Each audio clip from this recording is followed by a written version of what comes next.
Maybach music. Can anybody out there hear me? Hear me? 'Cause I just wanna say. Assalamualaikum warahmatullahi wabarakatuh. Halo, apa kabar? Semoga semua selalu dalam keadaan sehat jasmani dan rohani. Masih dengan mata pelajaran Bahasa Indonesia, SMP atau MTS kelas 8. Kali ini kita akan membahas materi bab 2, iklan sarana komunikasi, dengan subbab B, menyimpulkan informasi dan pesan dalam iklan. Setelah mempelajari materi ini, kamu diharapkan mampu 1. Menjelaskan kembali unsur-unsur pembentuk iklan. 2. Menyimpulkan informasi, pesan, ajakan di dalam iklan. 1. Unsur-unsur pembentuk iklan. Maksud dari sebuah iklan dapat dipahami secara lebih lengkap berdasarkan unsur-unsur pembentuknya, yang meliputi sumber, pesan, media, penerima, efek, umpan balik, dan konteks. A. Sumber. Sumber adalah pemasang iklan, yang berinisiatif, dan penyandang dana dari pemasangan suatu iklan. B. Pesan. Pesan adalah informasi yang disampaikan. Wujudnya bisa berupa pesan verbal dan pesan nonverbal. C. Media. Media adalah sarana yang digunakan. Misalnya media cetak, elektronik, dan sarana-sarana lainnya. D. Penerima. Penerima adalah individu atau kelompok masyarakat yang menjadi sasaran atau objek iklan.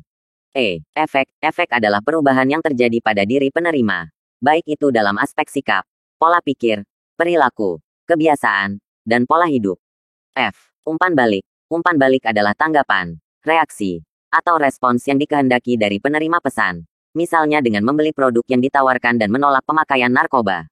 2. Penyimpulan maksud suatu iklan. Pola penyajian dan isi iklan sangatlah beragam. Berdasarkan isinya, ada iklan pemberitahuan, iklan layanan masyarakat, dan iklan penawaran. Klasifikasi periklanan lainnya sebagai berikut. A. Iklan strategis. Iklan strategis biasanya digunakan untuk membangun merek ataupun citra positif suatu perusahaan. B. Iklan taktis. Iklan taktis biasanya dirancang untuk mendorong konsumen agar segera melakukan respons dengan merek tertentu. Pada umumnya iklan ini memberikan penawaran khusus jangka pendek yang memacu konsumen memberikan respons pada hari yang sama.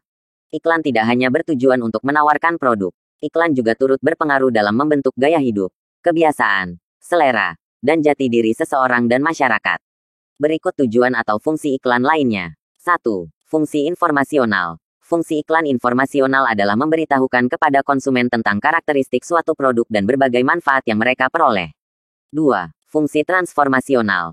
Fungsi iklan transformasional adalah sebuah iklan yang berusaha untuk mengubah sikap-sikap yang dimiliki oleh konsumen terhadap merek, pola-pola belanja, gaya hidup, teknik-teknik mencapai sukses.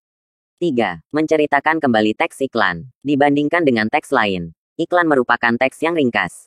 Hal itu terkait dengan ruang yang diperlukan dan biaya yang harus dikeluarkan.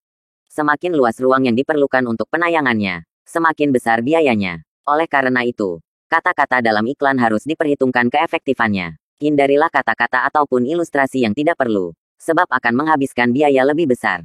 Materi iklan yang berlebihan justru akan mengganggu keefektifan pesan itu sendiri. Halayak cenderung tidak menyukai sajian seperti itu karena terkesan menggurui.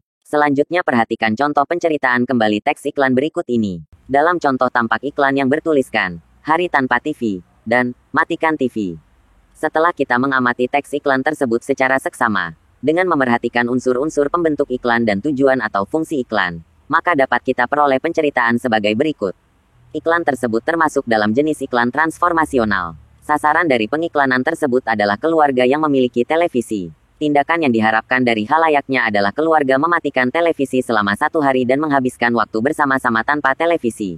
Demikianlah pemaparan materi kali ini. Sebagai latihan, mari perhatikan teks iklan berikut ini.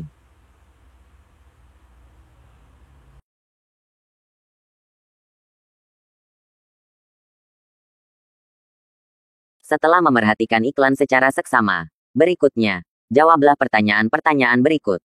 A. Hal apakah yang ditawarkan dalam iklan itu? B. Siapakah pihak yang mengiklankan atau menawarkan jasa tersebut? C. Pesan apa yang terdapat dalam iklan tersebut? D. Di manakah iklan seperti itu biasanya dipajang? E. Bagaimana bentuk respons yang diharapkan dari halayak dengan pemasang iklan tersebut? Selamat mengerjakan. Akhir kata. Assalamualaikum warahmatullahi wabarakatuh.